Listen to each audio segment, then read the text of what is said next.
Well, love it. Glad to be back with you guys this weekend. Ryan here, campus pastor of our Akron East Campus of Grace. And I was out last weekend. I was actually in Mexico, Mazatlan, Mexico, our mission point down there, that we're just starting to form a relationship kind of with a set of churches there, about 30 churches, and a missions agency that we're connected to. And so I had a great privilege to speak to about 30 pastors, 28 pastors and their leadership teams, and help kind of tell them some of what God is doing here and help and encourage them. So love to see maybe even some of us in the years to come maybe make a trip down there and be an influence and be influenced by them. It's an awesome work that's happening. So super, super fun. But excited to be back here with you guys this weekend. And this is a fun weekend, of course. It's fun to dedicate some of our children here at the campus. And also another thing that's happening this weekend is Discovery Group is launching off. And so if maybe this is your first time here or first handful of times here, the step to take and jump into is to jump into Discovery Group. And so if maybe you said, I wanted to do that, didn't know it was starting this weekend, can I still come? The answer is yes, you can. And we'll grab lunch for you. And if you have kids, we'll watch your kids. And over the next 4 weeks, what we'll do is kind of walk you through what it means to be a part of the church here, why we do what we do. I think that'll help catalyze and maybe encourage you in your faith and help clarify maybe your relationship with grace, if that makes sense for you or not. And so I'd love to have you there if you want to jump in, and I think that you will be glad that you did. And then excited about this new series we're jumping into called Extra Life, and I just love the whole idea that in life, we tend to take some hits, and just like the video games, you kind of have to go out of your way once you take a hit or two to go get extra life back. And I think that's how it is for us in the real world, in life, is we get beat up, we take some hits, and then we have to kind of put some effort in to get life back, to kind of gain some of that extra abundant life that Jesus would talk about. Jesus promised that to his followers. He said, I have come that you might have life and have it to the full. And that is an amazing promise that we can lean in on and know that Jesus is going to give us a quality of life that is different and is unavailable to those who maybe don't follow Christ. And so what we're going to do in the course of this series is kind of begin to unpack, how do I get that extra life? And maybe even more so, how do I look at the things that steal my life and make sure that those things are kind of under the control of Jesus and that they're not erupting into kind of my experience of life and stealing my joy and my peace and my purpose and the things that really help me to have energy and oomph for living. And that's what we're going to dive into. I think it's going to be a lot of fun. And a lot of this series, or at least some of it, is influenced by a book I read a handful of years ago and have been kind of personally impacted by and have been digesting. It's called Emotionally Healthy Spirituality. Big old title there, but if you're taking notes, maybe jot that down. Emotionally Healthy Spirituality. Listen to that if you want to buy the audio or maybe grab it from the library. It's been really, really helpful. Like any book that's not the Bible, nothing's perfect, but very, very helpful. And really, it's been helpful for me in that it's hard, I think, sometimes for the church to talk openly and honestly about emotions and the role that emotions play in our lives and how they connect together with our faith. Historically, it's been true that the church sometimes has said emotions are bad. Don't even talk about them. Don't look at them. Don't recognize them. What you need to do is just like believe and and separate kind of belief and emotion. Well, we are human beings. We're made up of all kinds of stuff, made in the image of God. We have emotions and intellect and will, right? We are a being created in the image of God. We're all those things. We're all one. And it's really hard to separate those things out. It's hard to separate out what I'm feeling from what I'm believing, from what I'm thinking. And the reality is when we see the connection between those things, it actually helps us, I think, to more healthily navigate life and to find the extra life that Jesus died to give us, right? So that's kind of the heart of it. So here's a statement I think we're going to revisit quite a bit here in this series and something that we want to dive into. Here's what it's going to be. We want to do the things that take effort but give life. We want to do things that take effort but give life. Here's what I mean by that. So if you're going to have a great marriage, you're going to have to like put the work and the elbow grease, right, of having date nights and doing some planning and working at that marriage. It's going to take some effort, but man, it's going to give life to your marriage. If you want a great friendship, you're going to have to do the same thing. We're going to have to work at staying connected to one another, fighting for one another, being there for each other when we need to be a friend. That word, it takes effort, right? But it gives life to that friendship. The same thing is going to be true, of course, in our relationship with Christ. And what we're going to see over the next handful of weeks are there's going to be some things that we have to work pretty intentionally at that take some real effort. I would argue some of the hardest effort, but man, they produce the most life when we kind of work that stuff through, and we're going to unpack what that all is going to look like. But we want to do things that take effort, but give life, right? And when I say take effort and work at things, maybe the thought might come to mind depending on where you are in your faith journey. You might think, oh, are we saying here that you have to work for your salvation? Is that what this church believes? Not even close, right? We wouldn't believe that at all. In essence, here's what we would believe. We believe that Jesus came to the planet, that God the Father sent him here. He lived a perfect life, did that intentionally, did that on purpose, died an innocent death, allowed himself to be killed. And what he did is then he was buried, he rose from the dead, and he allowed all that to happen so that he could transfer to you and to me, if we wanted it, his salvation, his righteousness is the word that the Bible often uses. And so he, in essence, can transfer that to us. He's like, man, based on what I did, nothing that you did, but because of what I did, I want to link you to God the Father so that you can have peace with him again. That's what we believe. We believe that Jesus did it all, and by faith, we're made right with God.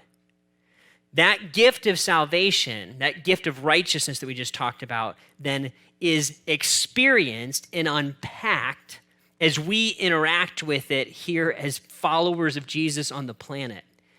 So there's no such thing as like a magic button or a magic pill to take or a magic prayer to pray that just creates spiritual maturity and creates automatic instant life in all of its fullness. What I want to do is when I say, yes, I'm going to follow Jesus, I receive salvation, and then I'm going to work that out in my experience of it and grow into it.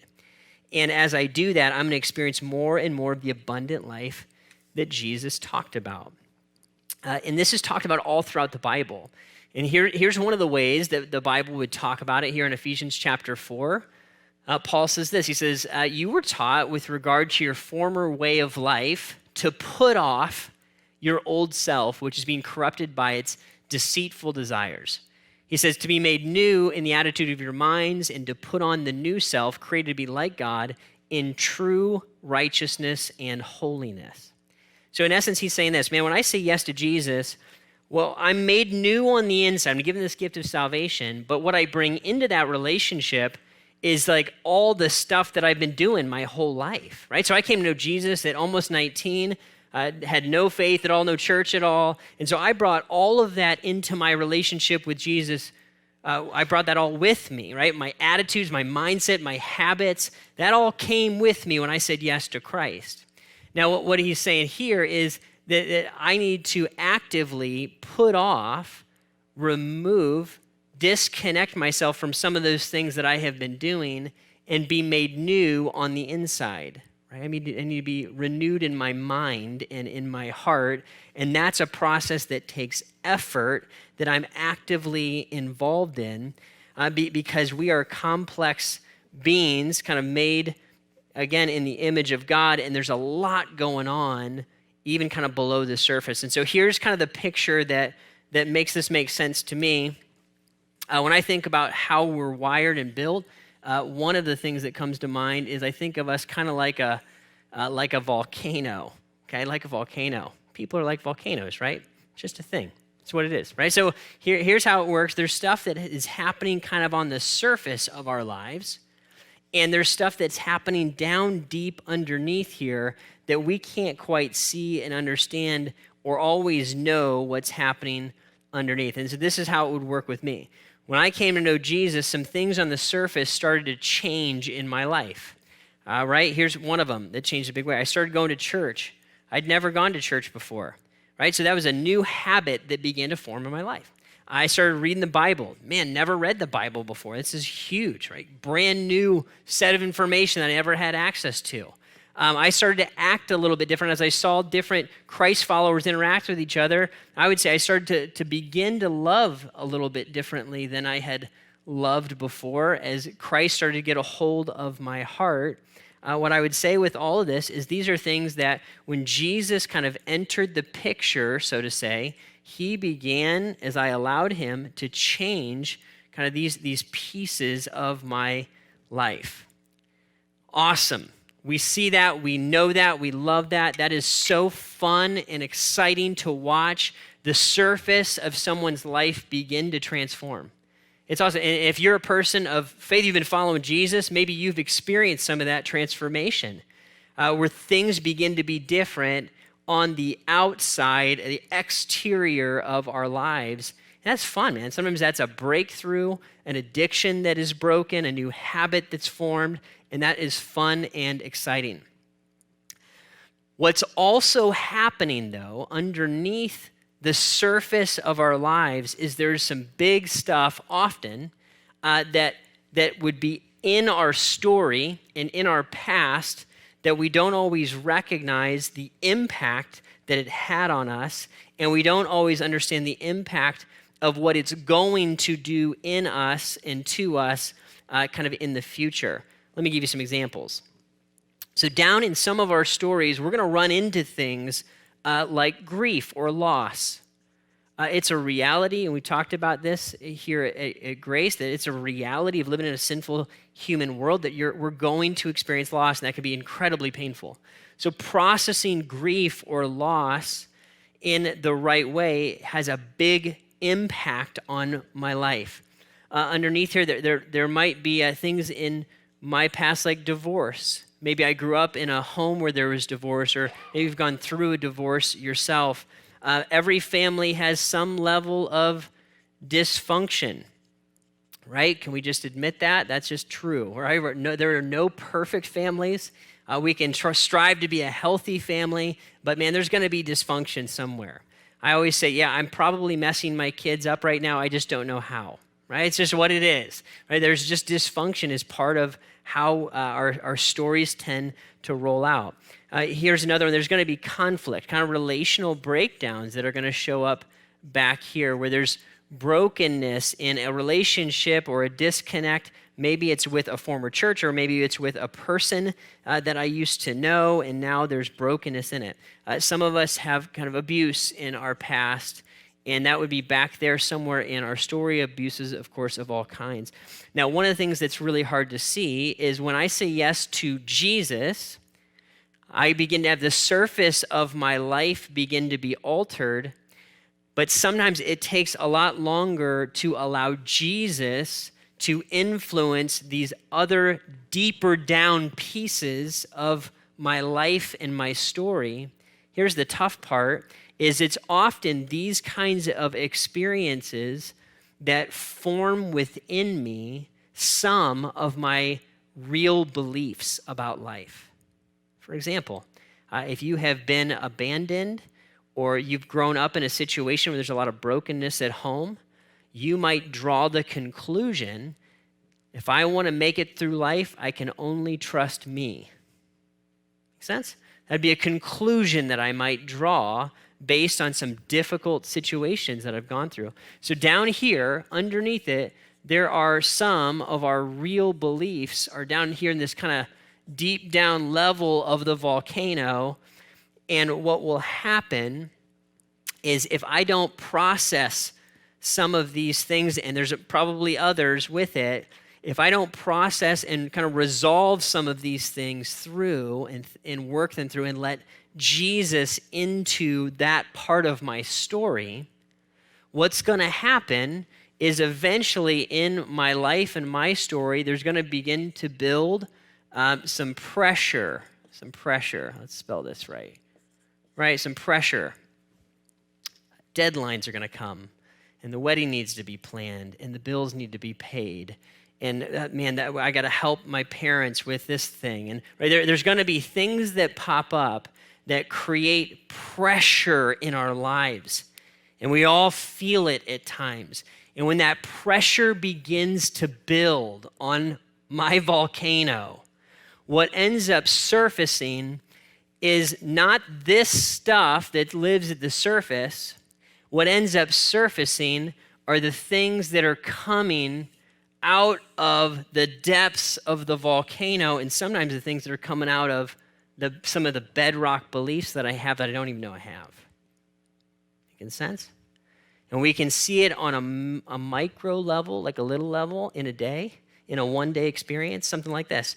We can have a rough meeting at work or a rough interaction with somebody in school, and then I'll be frustrated in that situation, and then later in the day, it'll show up and it will spew into my next interactions with the people that I love that had nothing to do with this previous thing. Something in the past is now influencing something in the future. Here's kind of the statement that I want to lock onto. Unresolved issues from the past create emotional maturities in the present. So when I don't process or forgive or work through the issue that I just went through in a day at a small level, it can show up by showing up mad and frustrated or angry or distant. What's harder to see is that this happens at a macro level, at a big picture level of my whole life. That deep down here are things that happened when we were kind of young, that maybe happened 15, 20 years ago or 10 years ago or 5. If I don't process those right, guess what's going to happen? When the pressure starts to build, there's going to be things that happen that show up and they explode into these emotional maturities and affect my decision making. They affect how I interact with people, and they really affect the state of my kind of emotional health, right? You're like, Ryan, what does that even look like? Well, it can look like anything from, maybe somebody hurt me in a situation that I'm in at church, in my last church, but I had these conflicts back from my past, and rather than work that conflict through, I'm just going to say, you know what? I'm done with that church. I'm out of here. That pastor's a jerk. See you later. That's an emotional immaturity, right? That's not how an adult would process that. Sometimes it'll come out in like everyday little weird side comments, little weird bitternesses and jealousies and little, I call them jar comments, right? That sometimes followers of Jesus have, right? No matter how many Bible studies you're in, how much church you go to, how much you know about the Bible, sometimes these jar comments show up and you're like, what's jar? Here's where they are. Judgy, awkward, and rude. Jar. I'm going to say them again. Judgy, awkward, and rude. How many of you have ever experienced a jar comment from a church person? Oh, I'm not the only one. That's interesting, right? It's things like this. Oh, I see you got a new car. Things must be going well for you. Like, why did you say that, right? That's just so weird. Stop, please stop, right? Oh, you're wearing that? Uh-huh. Right? Just weird, judgy things. And it goes on, and we could give examples that would get more painful and cringy. But out of undealt with it and jealousy and bitterness and, you found someone, must be nice.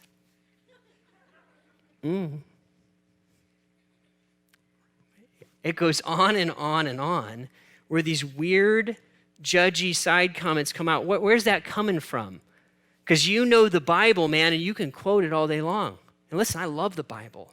I think the Bible is super important. I would stand here all day, and I will tell you should totally read the Bible.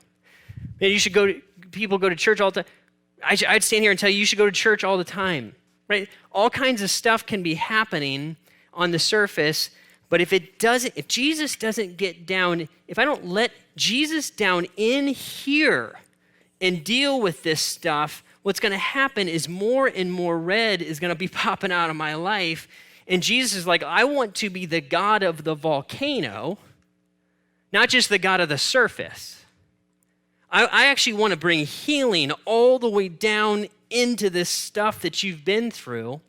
Because guess what? He knows that this is going to affect me. You ever run into older people? There's really at the end of the day, there's two kinds of older people. There just are. There's older people who are magically joyful and filled with wonder. I'm like, how did you get to be so awesome?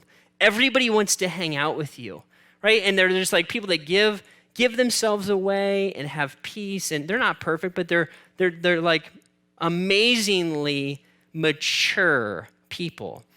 And then there's sometimes there's grumpier, older people that are kind of hard to be around.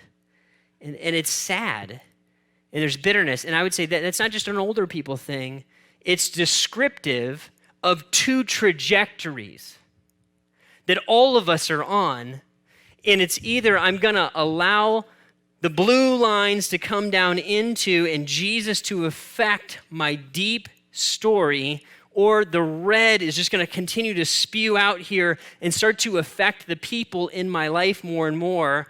And now, everybody who interacts with me can feel that lava kind of exploding over into the relationships. No one likes that, but it's a reality of how it can operate. If I want extra life, I got to allow the hard work of getting Jesus to be God of my past.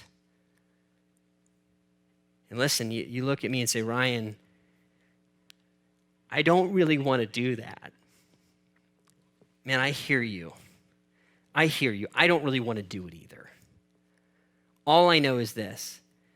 I know I don't want to be the kind of person that is marked by bitter, unresolved issues. I don't want to be the kind of person that is marked by some form of an explosion that happens through my life because I was unwilling to do the work of going back in here and being honest. We're going to talk about honesty in this series.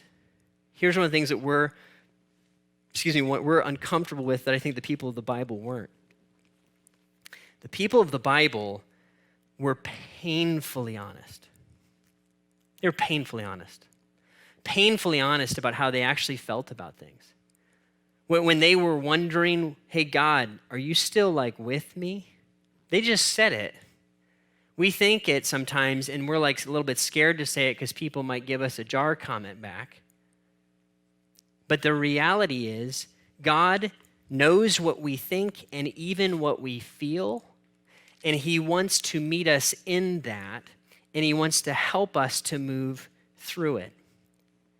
I love that, and I need it. And for me, I think being a guy that has a lot of this stuff in my story, this has become increasingly important that I want to do the hard work so that I can have the extra life and there's less lava kind of exploding from me. Right? I'm guessing most of us would want that. Here's the way that I think we should think about it. Because as these things show up more and more in our stories and in our culture, it can be really tempting to think, well, everybody has this in their story. Kind of everybody's got some divorce somewhere, some grief somewhere, some difficulty. Aren't you kind of making it a big deal? It's not that it's every difficult thing is going to end my world or my life. But it is a reality that things that are harmful leave a dent. And just because there's more harmful things doesn't mean they're less damaging. Here's the way I said it in your notes. Just because a harmful event is more common does not mean that it's less damaging. Make sure you hear that. Just because a harmful event is more common doesn't mean it's less damaging, right? Just because there's more divorce doesn't mean it leaves less of a dent on the people that are impacted by it. The reality is the dents are there. They're all over us. And if I want to find extra life and if I want to find health, then I need to process it because it's landed into my story and it's landed into yours. And I know that if we went through everybody's story, we would find some dents somewhere. And if you haven't had a ton of them yet, eventually we're going to have them. I'm not trying to be Debbie Downer, but that's the reality, right? We live in a fallen, broken world. And so we need to be people, and followers of Jesus need to be people who become skilled and good at navigating what to do, not if these things happen, but when they happen.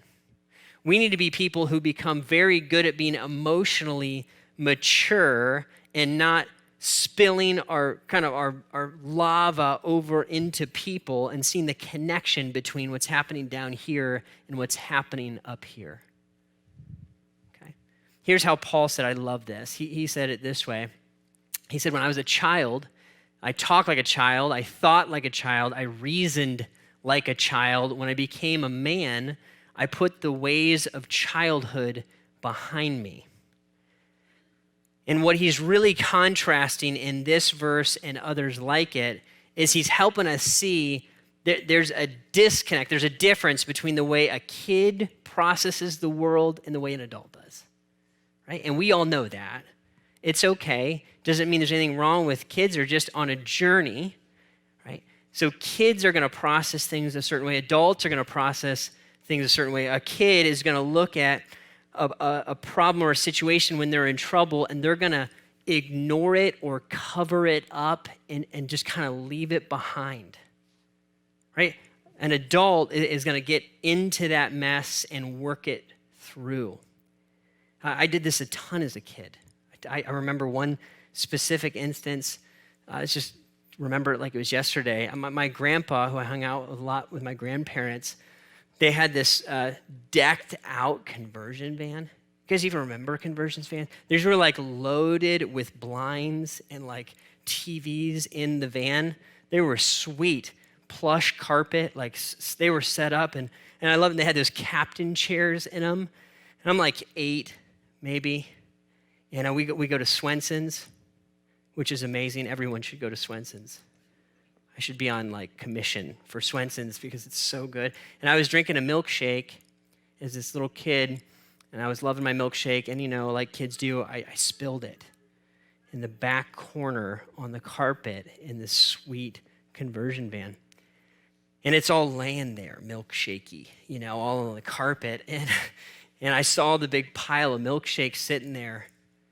And you know what I did? Nothing. I did nothing. I told no one. I didn't try to clean it up. I just left it there. Now all of you adults, right? You're all thinking, that's going to mold and it's going to smell. And guess what? That's exactly what happened, right? A handful of weeks later or days later, I can't remember, right? My grandpa's like, what is that smell? Who died in this van, right? And I had no idea the connection between my Swenson's milkshake and this horrific smell. It just didn't even occur to me. Why? Because I'm a kid. I have no idea how these things are connected. Kids look at situations that are difficult, messes that they've made, they just walk away. Right? Adults take responsibility for it. They get into it. They work the mess out, work it through. Why? Because they know if they don't, it's going to smell.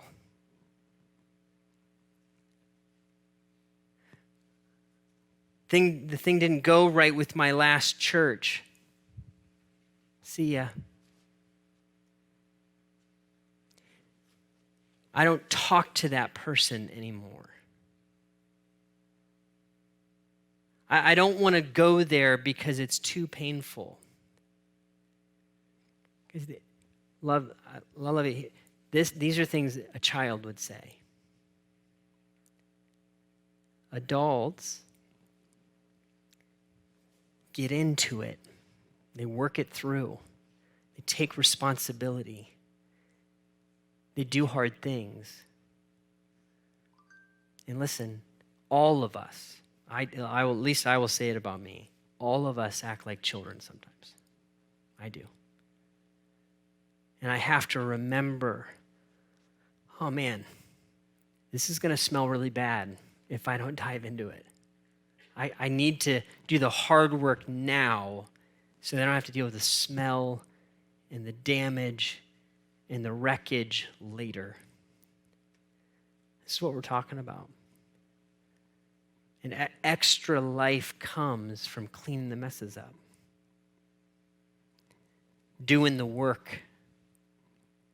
Because if we don't, right, the lava will come up and will explode into all of our relationships. Being able to have a mature, difficult conversation about something. Being willing to go back and face something that I would rather leave in the past. And hear me, when things are in the past, I'm all for leaving them in the past if they've been worked through. If it's just a mess, it still has to be worked. Right? This is what Paul's saying. He's saying, children, just ignore all this. Children, just look the other way. Children, pretend. Adults recognize and realize and take responsibility, and they dive in so that health can be found. Paul said it this way, brothers and sisters, stop thinking like children. In regard to evil, be infants. But in your thinking, be adults. Be adults. Right? I need that reminder, and probably you do too. That reminder to do the hard things and to dive into it, even when it doesn't feel good. The author of the book that I was recommending, Emotionally Healthy Spirituality, here's one of the things that he kind of said. I rephrased it a little bit, but here's in essence what he said. He said it this way: spiritual maturity without emotional maturity is an illusion. Is an illusion. Right? If I want to be a person who is spiritually mature, a person of faith, a person of, maybe we say a person of health, I'm not going to find that without honesty and taking responsibility and uncovering the things that are difficult, and frankly, just going back and working through the volcano. You're saying, Ryan, why are we having this conversation? Let me just tell you. One, because this has been so deeply important in my journey. Because I know, and I recognize that I am fully capable of spewing lava as a human being. Okay, I can blow the lava out with the best of them. And I know that about myself. And so it's really important to me that I don't do that to the people that I love, and that I don't become that kind of person. And here's the thing, if I'm gonna be changed by this, and I'm gonna discover this is how this actually works, and I love you, I can't do anything but tell you about this. You say, Ryan, I don't want to go there. I'm like, I know, but I love us too much to not press us into this work. This is the kind of stuff that if we work it through and build the right habits, we're going to find the extra life. And in 5 or 10 or 15, 20 years from now, we're going to be so glad that we did. Man, I'm glad I cleaned that mess up. Now I don't have to deal with the stench for the next 50 years. This is where we're going. This is kind of the tip of the iceberg. And I think the question for us is really this. Because I realize we're all hearing this from different angles. Some of us may be hearing this and you're like, oh, great. You're getting all touchy-feely in church. And I get it, man. I get it. If you were trained that way or taught that way, or maybe even your church told you that whatever emotion you have, you should just ignore it and stuff it and blah, blah, and that's not spiritual. Just believe the right things. You're going to be fine. I would just look at you and say, I kind of know that doesn't work. And I think if you think it through, you probably know that it doesn't work too. Because when I've tried to do that, and when I've seen other people try to do it, what ends up happening is this. There's addictions and there's broken relationships. There's stuff that's going to come out. And maybe all I end up with is I'm deadened on the inside and I survive it. That's just not a life that I want to live. How about you? Some of us are hearing this from maybe the lens of I've been keeping this under here with all my might, and I'm terrified to go back into it or go into it for the first time. Boy, let me just say this. Some of the things I'm asking you to do are going to take enormous courage. I realize that. And they're going to go beyond the scope of what we can do together on the weekend. But the places that we're talking about going are worth traveling to. And if you do the work, I think you're going to find the peace and the joy and some of the resolution that you're longing for. Guys, and for all of us, I want us to recognize that faith in Christ and what Christ wants for us, he does not just want us to be neat church people. He does not just want to have a great Christian club. He's not interested in controlling a political party. He's interested in setting you free from the inside out, healing you in me, and making us people that are not spewing further damage, but instead can give ourselves to the work of helping others. That's what he's going for. And if you're here today and maybe you're investigating your faith, I just want you to start here with us. Would you at least hear more about Jesus and take the journey with us? And if it's refreshing to hear that Jesus isn't like the people throwing jar comments out, maybe that's an encouragement to you. That this is what he's about, making disciples that have obedience in all of their areas of life. Because I think our question is, am I open to this?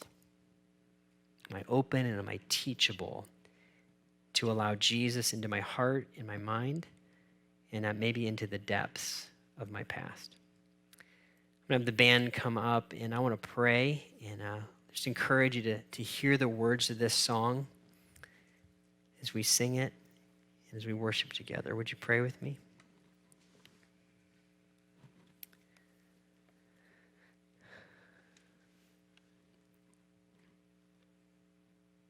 Oh, Father, I know that this conversation is an important one to you,